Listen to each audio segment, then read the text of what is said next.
जन्मज दुःखविनाशकलिङ्गं तत्प्रणमामि सदा शिवलिङ्गं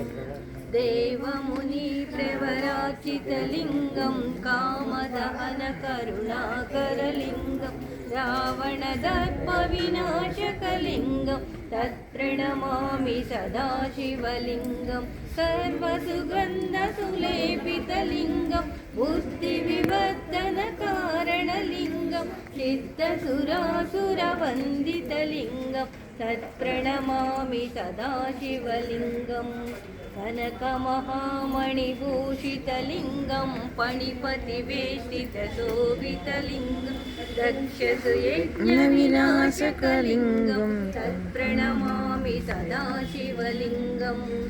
कुङ्कुमचन्दनलेपितलिङ्गं पङ्कजहारसुशोभितलिङ्गं सञ्चितपापविनाशकलिङ्गं तत्प्रणमामि सदा शिवलिङ्गं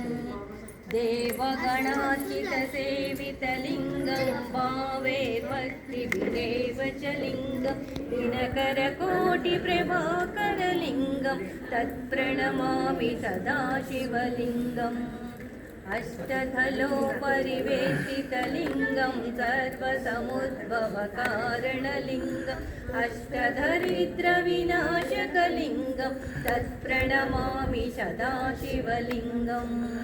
सुरगुरसुरवनपूजितलिङ्गं सुरवनपुष्पसदार्चितलिङ्गं परमपदं परमात्मकलिङ्गं तत्प्रणमामि सदा शिवलिङ्गं लिङ्गाष्टकमिदं पुण्यं य पठेत् शिवसन्निधौ